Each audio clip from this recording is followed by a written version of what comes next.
एक लड़का अपने हाथ में एक ग्लास लेकर खड़ा हुआ है। बता सकते हैं ग्लास का वेट कितना होगा? फिलहाल तो इतना कम कि लड़के को महसूस भी नहीं हो रहा, लेकिन इसी पोजीशन में वो 1 घंटा खड़ा रहता है। अब ग्लास का वेट कितना होगा? एक्चुअली ग्लास तो वही है, पर लड़के को वेट ज्यादा फील हो रहा है। लेकिन इसी पोजीशन में वो 5 घंटे तक खड़ा रहता है। उसका हाथ सुन्न पड़ने लगता है, दर्द से वो परेशान हो जाता है। ग्लास में वजन ज्यादा नहीं, लेकिन घंटों तक उसे पकड़े रहने के कारण हाथ की मांसपेशियां थक जाती हैं। आप सोच रहे होंगे लड़के को इस दशा में खड़े रहने की जरूरत ही क्या है? दरअसल लड़का हमारे दिमाग को रिप्रेजेंट करता है और उसके हाथ में मौजूद कप हमारे विचारों को रिप्रेजेंट करता है। हम उन विचारों को भी उस कप की तरह पकड़े रहते हैं जिन्हें हमें पकड़े रहने की जरूरत नहीं होती। और ज्यादा वक्त तक किसी विचार को पकड़े रहने से वह ओवर थिंकिंग की वजह से टेंशन में बदल जाता है और इससे दिमाग को नुकसान ही होता है। हमारे सोचने की क्षमता कम हो जाती है। क्या आप अपने दिमाग में चल रहे विचारों को कंट्रोल करने की कोशिश करते हैं? ओवर थिंकिंग से परेशान हैं? आप चाहते हैं कि विचार आना बंद हो जाए जिससे ओवर थिंकिंग की समस्या का समाधान हो जाए? तो मत कीजिए, क्योंकि आप विचारों पर पाबंदी नहीं लगा सकते। समंदर में लहरें होती ही हैं, स्वाभाविक है। क्या आप कोई ऐसे समंदर का नाम बता सकते हैं जिसमें लहरें ना हो?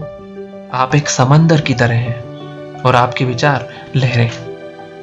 आप किसी पौधे में पानी डालोगे तो पौधा क्या करेगा? वो ग्रो करेगा।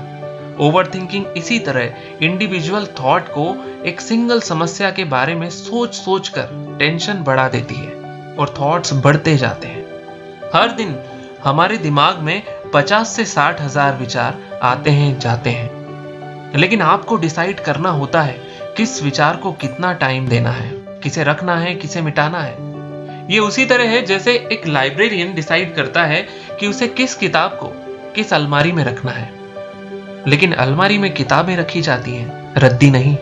याद रखिए, वही पौधा बढ़ेगा जिसे आप पानी देंगे। टेंशन वही क्रिएट होगी जब आपने ओवर थिंकिंग स्टार्ट की। और जिस तरह से जीवन में समस्याएं निश्चित हैं, उसी तरह से तनाव भी निश्चित है। जब भी आप किसी मुसीबत में होते हैं, एड्रेनलिन हार्मोन की बूंदें आपके ब्लड में जाने लगती हैं और टेंशन, स्ट्रेस फील होने लगती है। टेंशन होना ठीक वैसा है जैसे कि आप एक साइकिल चला रहे हैं और अचानक रास्ते में कोई गड्ढा आ जाए। आपको एक झटका लगना नॉर्मल है क्योंकि गाड़ी गड्ढे में गई है, लेकिन साइकिल को गिरने नहीं देना है, संभाल लेना है। यह निर्भर करता है साइकिल चलाने वाले के ऊपर भी, उसके स्किल्स पर, कि वो किस तरह से सेफली उस रास्ते से साइकिल निकालता है। ठीक उसी तरह से लाइफ में परेशानियां होती हैं। परेशानियों से झटके भी लगते हैं, उससे व्यक्ति टेंशन में भी आ सकता है, लेकिन एक ही समस्या पर 2 लोगों का रिएक्शन अलग अलग हो सकता है। आपने अपने आसपास ऐसे लोग देखे होंगे जो किसी भी प्रॉब्लम को बड़ी लाइटली लेते हैं। उनका चेहरा देखकर लगता है कि उनकी जिंदगी कितनी आसान है। और कुछ लोग ऐसे भी देखे होंगे जो छोटी सी प्रॉब्लम से भी काफी ज्यादा परेशान हो जाते हैं। उन्हें देखकर लगता है कि उनके ऊपर दुनिया की सबसे बड़ी समस्या है। कई बार समस्या में अंतर नहीं होता, बल्कि अंतर यहाँ होता है कि समस्या को कितनी इंटेंसिटी से लिया जाता है। ऐसे लोग प्रॉब्लम के बारे में बहुत ज्यादा सोचते हैं, प्रॉब्लम के चारों तरफ एक कहानी बना लेते हैं, उस कहानी के बारे में सोचना शुरू करते हैं और उसको और बड़ा आकार देते हैं। इस ओवर थिंकिंग से ही टेंशन पैदा होती है। लेकिन टेंशन या तनाव का अधिक होना कंपलसरी नहीं, बल्कि एक चॉइस है। आप चाहें तो अपनी टेंशन बढ़ा सकते हैं, चाहे तो अवॉइड भी कर सकते हैं। समंदर में लहरें होती हैं, लहरों में समंदर नहीं होता। इसलिए अपने थॉट को आप कंट्रोल कीजिए। ऐसा ना हो कि इंडिविजुअल थॉट आपको कंट्रोल करने लगे। Just don't mind the mind. ब्रह्मांड का नियम है, हर चीज खत्म हो जाती है।